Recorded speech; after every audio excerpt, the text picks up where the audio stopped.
rapaziada, beleza? Sejam muito bem-vindos aqui ao canal e a mais um vídeo. E hoje vamos falar deste mouse aqui, ó, o OGM Pro Wireless. E esse mouse aqui é interessante por dois motivos, tá? A primeira deles é porque é um dos poucos mouses sem fio que segue a tendência do mercado, ou seja, muito bem equipado tecnicamente, sendo um mouse ergonômico, né? Fugindo um pouco daqueles mouses que são inspirados no XM1. E o segundo motivo é que é um mouse acessível pra gente, porque dá pra comprar tanto no AliExpress ou no site da MacCase, tá? Que ambos vão vir da China, vai ser praticamente a mesma coisa. A diferença é que no site da MacCase eu consegui um cupom de 5% de desconto para vocês que me assistem aqui. E bom, agora chega de enrolação e vamos falar aqui do mouse. Aí, claro, né, se for possível, já deixa aquele like para dar aquela fortalecida, se inscreva aqui no canal e bora pro vídeo. E bom, a experiência de unboxing desse mouse é uma experiência legal, tá? Mas é aquele básico que deve vir todo mouse nessa faixa de preço. Então ele vem com o cabo USB, o extensor USB, um conjunto extra de mouse fit, o grip tape. E o diferencial é que ele vem assim mais apresentável, vem naquela bolsinha e tal, mas assim, nada muito sofisticado, mas uma boa apresentação, uma experiência de unboxing legalzinha. Quanto ao mouse em si, tá, é um produto muito bem feito, tá? Eu acho que a qualidade de construção dele tá muito boa, eu acho que tá tudo muito bem implementado aqui, os botões são sólidos, a qualidade de construção dele é sólida, o coating e a pintura dele também tá muito boa, tá? Não vejo nada falho, nada que comprometa a estrutura do mouse ou que passe uma sensação assim de ser um produto mais barato, ou seja, é um produto que tá uma categoria acima, por exemplo, do Armor Shark M3, do Ajasa J99, e ele se equipara praticamente na mesma categoria de um Lanzu Atlantis, do Ninjutsu Sora, de um Aria XD7, por exemplo, ou seja, tá bem ok aqui o preço que ele é cobrado por tudo que ele entrega de qualidade de construção.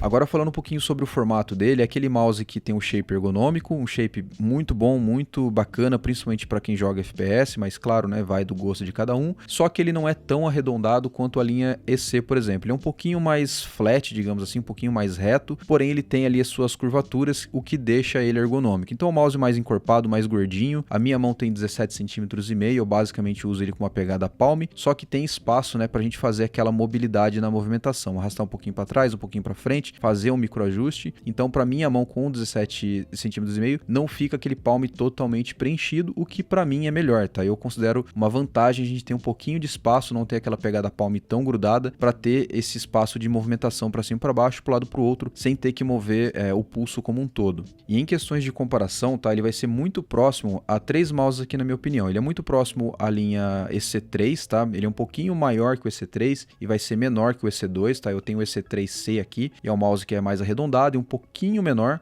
Lembra também um pouco o NP01 da Vaxi, só que o NP01 é um pouco mais arredondado também, né? Não é tão encorpado também, ele é um pouco mais baixo. Então ele lembra também, e lembra um pouco também o AX Out7, né? Só que o AX Out7 é um pouco mais encorpado, um pouco mais gordão e mais alto também. Então ele lembra um pouco esses três mouses, embora não seja exatamente igual. E eu sinceramente não encontrei nada igual a esse shape para ter um comparativo assim mais exato, tá? São mouses que acabam lembrando ele e não são exatamente iguais. E em resumo, como eu falei para vocês, é um mouse que vai ficar muito bom para pegar da palma. Se você tiver a mão próxima a mim, um pouquinho maior, um pouquinho menor, vai ficar praticamente com o mesmo tipo de pegada. Dá para riscar uma claw nele também, que vai ficar muito bom, tá? Porque tem espaço suficiente para arquear a mão, né? Deixar curvada para fazer uma pegada claw. Agora, fingertip eu já acho que não vale muito a pena, porque é um mouse mais encorpado. Então, eu acho que é um mouse mais voltado para claw, para quem tem mãos medianas para grande, e palm para quem tem mão mediana para pequena. Quanto ao conjunto de botões, a tatilidade aqui dos principais está muito boa, é um botão que está muito bem implementado, ele é separado da carcaça e a tatilidade dele é praticamente igual no botão inteiro, tá? Se você clicar um pouco mais para trás ou clicar um pouco mais para frente, é praticamente igual a tatilidade, independente de onde você for apertar. O pre-travel, post-travel e folga lateral é insignificativo, tá? Tem um pouquinho, como todo mouse tem, mas nada que gere impacto, nada que incomode o uso, então nada negativo a relatar aqui quanto a isso. Os laterais, eles têm um acionamento assim, um pouco mais seco, são bem posicionados ao meu ver, são botões assim medianos, não são muito pequenos, mas também não são grandes, e eu acho que de lateral aqui tá ok, mas é aquele padrão também de botão lateral, eles nunca são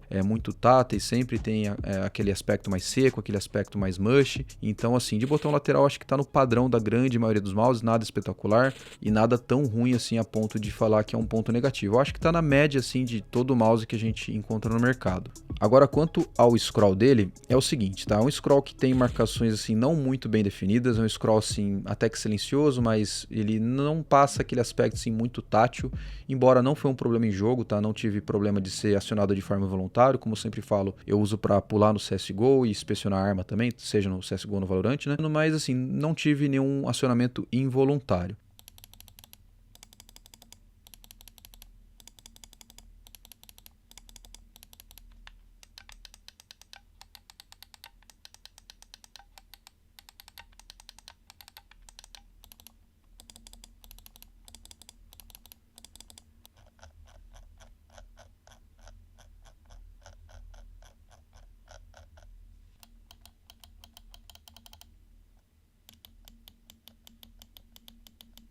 Quanto aos fits, tá? Eu gostei bastante, é um glide bem macio, bem suave, mas é importante remover a película que vem nele, tá? Eu usei os primeiros dias sem tirar, depois eu vi que tava muito lento, falei, não, tem algo estranho. Aí eu tirei a película e o glide ficou assim, bem melhor, ficou mais suave, mais rápido e tal. Eu notei apenas um problema e talvez se vocês repararem, vocês vão ver que em volta do scroll tá sem mouse fit, porque ele não tinha cantos arredondados, então em mousepads que são mais macios, por exemplo, um Ninjutsu NPC, um Vax IPA, enfim, entre outros, ele dava uma raspada, e aí eu comecei a reparar que ele não era arredondado no canto, e era isso que estava causando, então eu acabei removendo ele, não gerou nenhum problema, nenhum impacto, e achei que ficou melhor assim, usando só os fits de cima e de baixo, e assim, dessa forma, para mim o glide não tenho o que reclamar, gostei bastante.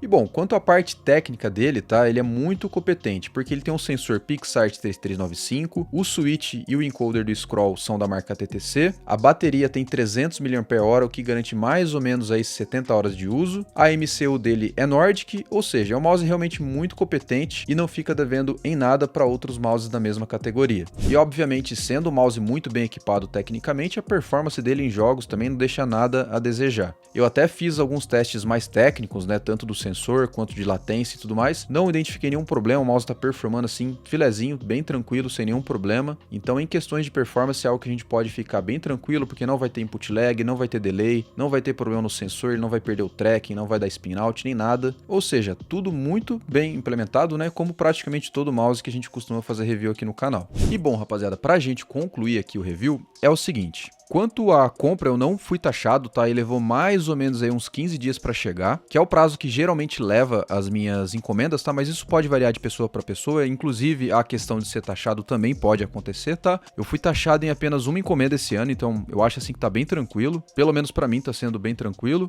E por fim, qual que é a conclusão que eu chego aqui sobre esse mouse? E bom, se a gente for comparar com outros mouses do mercado, com as mesmas características, mesmo sensor, mesmo switch, ou peso, ou qualquer outra característica, ele vai ser mais um mouse no mercado. E ele não tem nada realmente de excepcional para dizer que ele é melhor que outros mouses, a não ser o shape, que para algumas pessoas vai ser melhor. Eu sei que muita gente acaba preferindo mouse com shape ergonômico inspirado ali na linha C da Zowie, né? Então o mercado carece um pouco disso, pelo menos por enquanto, né? Deve surgir alguns lançamentos nos próximos meses, né? A própria Lanzu vai lançar um mouse ergonômico. Então, por enquanto, o que a gente tem de boa opção que seja viável num preço que não é muito absurdo, eu considero o OGM Pro uma boa aquisição, tá? Porque não vai ser um mouse absurdamente caro e ele vai ter toda a qualidade e desempenho que outros mouses do mercado têm. Então, eu acabo recomendando ele sim, porque se torna aí mais uma boa opção de compra para quem procura um mouse nesse estilo. E do mais, rapaziada, é isso. Eu espero que vocês tenham gostado do vídeo. Se gostou, deixa aquele like. Qualquer dúvida pode perguntar nos comentários que eu respondo assim que possível. E até o próximo review.